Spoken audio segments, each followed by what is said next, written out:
तो hello guys, जैसा कि मैंने कल के वीडियो में बताया था कि फेसबुक रिकमेंडेशन सस्पेंडेड और इनऑथेंटिक सस्पेंडेड के बारे में बहुत सारे हमने ट्रिक बताए और आपको लाइव प्रूफ हमने दिखाया था। आपके टेलीग्राम चैनल के माध्यम से जो मैसेज आए थे, लोगों का फीडबैक आया था, उसके बारे में भी हमने बताया था कि किस तरह से अपने फेसबुक सस्पेंडेड को सही कर सकते हैं, वो ट्रिक आजमा सकते हैं। उसमें भी चांस होता है सिर्फ 50-50% का, लेकिन ये है कि मैं बिना ₹1 लिए आपको वो चीज़ें समझाता हूँ, वो चीज़ें सिखाता हूँ। तो वो चीज़ें आप अप्लाई कर सकते हैं। लेकिन कुछ भाई लोगों का कमेंट आया था कि भाई आरडीपी क्या होता है?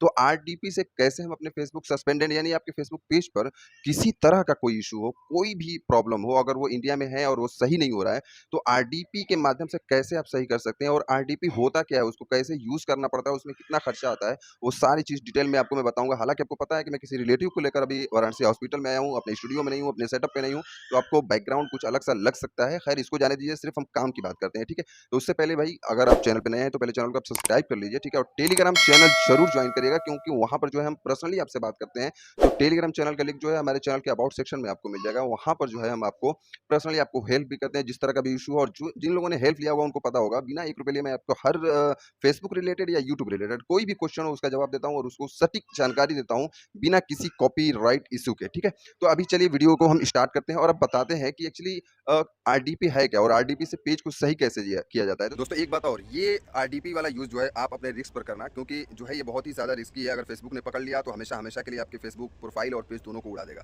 मैं ये रिकमेंड नहीं करता किसी को कि इस तरह से करो, ठीक है? आप जो है पुराना वाला तरीका ही अपना सकते हैं, उसमें जो है 50% चांस हो रहा है कि जो पेज सही हो रहे हैं, क्योंकि ये वाला जो तरीका है ये बहुत ही ज़्यादा रिस्की भी है। लेकिन फिर भी कुछ लोग का कमेंट आया, मुझे मैसेज आया, तो मैंने इसका वीडियो बना दिया, ठीक है? और आपको समझा दिया। तो देखिए आरडीपी एक टाइप का सर्वर है। सर्वर वो होता है जैसे कि अगर आप वो आरडीपी एक आईडी पासवर्ड होता है जो आपको बाय करना पड़ता है। जैसा कि मैं स्क्रीन रिकॉर्डिंग में लगा दूँगा, आप साइड में देख लेना। ये जैसे ही आप गूगल पर सर्च करेंगे आरडीपी, तो आरडीपी के तौर पे आपको बहुत सारे कंट्री के सर्वर मिल जाएँगे। कोई $4 का मिलेगा, कोई $15 का मिलेगा, कोई $20 का मिलेगा। तो आपको कंट्री वाइज़ सर्वर मिलता है। तो वो कंट्री क्या होता है, जैसे कि जहाँ पे मोनेटाइज़ेशन फेसबुक का मोनेटाइज़ेशन एलिजिबल ना हो, जहाँ पे फेसबुक मोनेटाइज़ ही ना होता हो, उस कंट्री का हम सर्वर बाय करते हैं। जैसे 1 महीने के लिए, 2 महीने के लिए या 6 महीने के लिए।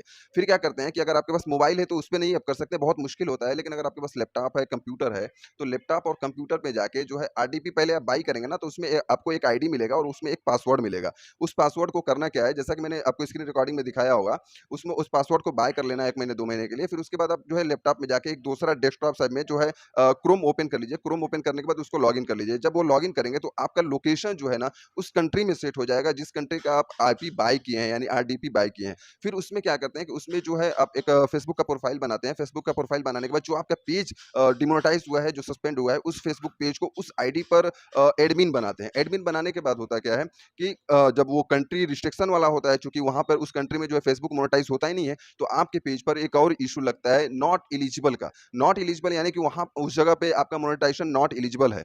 फिर क्या होता है कि आपको जो है अपील करने का ऑप्शन मिलता है। तो जब आप अप्लाई करते हैं, यानी कि नॉट एलिजिबल वाले इश्यू पर जब अप्लाई करते हैं, तो फेसबुक जो है, मतलब कुल मिला-जुला कर आप ये समझ लें कि अगर आपके पेज पे इनऑथेंटिक आ गया, अनओरिजिनल आ गया है, जो मतलब महीनों से, सालों से आप इंतज़ार कर रहे हैं और आपका पेज सही नहीं हो रहा है, तो और अपील का भी ऑप्शन नहीं होता। सबसे बड़ी बात ये है कि इंडिया में अगर हैं और इनऑथेंटिक एंगेजमेंट आया और अपील का भी ऑप्शन नहीं होता है, तो उसी के बहाने आरडीपी यही काम करता है कि अगर अदर कंट्री में जहाँ पे मोनेटाइजेशन एलिजिबल ना हो, वहाँ पे आप जाके अपने प्रोफाइल को लॉगिन करते हैं, तो 10 से 15 दिन बाद उस पेज पे जो है एक और अलग से इश्यू आ जाता है। वो इश्यू यही आता है कि इस कंट्री में आप मोनेटाइजेशन के लिए नॉट एलिजिबल हैं। तो वहाँ पे जब आप अपील करेंगे, तो वो अपील जो है डायरेक्ट फेसबुक टीम के पास जाता है। जब फेसबुक टीम चेक करता है कि भाई इसमें तो नॉट एलिजिबल है और ये बंदा नॉट एलिजिबल कंट्री में है, तो यहाँ पर मोनेटाइजेशन का तो कोई बात ही नहीं होता है।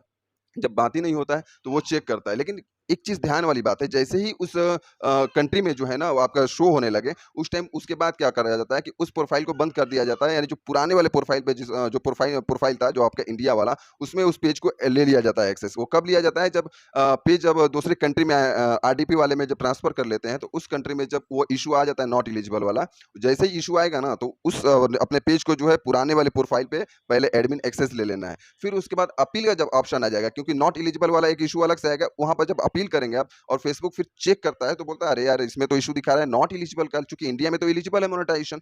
फिर अपील के साथ में जब पूरा फेसबुक अच्छे से आपके पेज को एनालिसिस करता है, देखता है कि भाई लगता है फेसबुक की तरफ से कोई बग हुआ है या कोई खुद से मिस्टेक हुआ है। मिस्टेक होने के बाद जो है, जो पुराने जो इशू होते हैं आपके पेज पे, पुराने जो भी रिस्ट्रिक्शन होते हैं, monetization suspended, recommendation suspended, inauthentic suspended, कुछ भी ऐसा होता है, तो उनको साथ में ही उसको रिमूव कर देता है और हटा देता है, जिसकी वजह से जो है आपका पेज सही हो जाता है, जो सालों साल से ऐसे ही पड़ा रहता है। तो मेन पॉइंट आरडीपी का मतलब यही है कि आप किसी अदर कंट्री का सर्वर बाय कर रहे हैं और उस कंट्री का जो सर्वर है, वो एक इश्यू लाके आपको दे देता है कि नॉट एलिजिबल कंट्री, बस हमें एक अपील का ऑप्शन चाहिए होता है। तो उस अपील के ऑप्शन के लिए आरटीपी का हम यूज़ करते हैं। उम्मीद करता हूँ आपको समझ में आ गया होगा। हालाँकि मैं बता चुका हूँ आप लोगों को कि मैं बाहर हूँ, अगर मैं स्टूडियो में होता तो बाकायदे मैं बाय करके और आपको करके दिखा देता। लेकिन फिर भी मैं डिटेल्स में आपको समझा दिया हूँ, फिर भी ना समझ में आए तो टेलीग्राम चैनल ज़रूर जॉइन कर लेना। चैनल के अबाउट सेक्शन में जो है आपको टेलीग्राम मिल जाएगा। पर्सनली मैं बिना ₹1 लिए आपके हर सवालों का जवाब देता हूँ और कोशिश करता हूँ ज़्यादा से ज़्यादा आपकी हेल्प कर सकूँ। दूसरी बात सबसे, अगर आपको किसी तरह का पेज बाय भी करना है, सेटअप पेज या सेल भी करना है, तो भी आप टेलीग्राम से जुड़िए, क्योंकि वहाँ पे लो रेट में हम जो है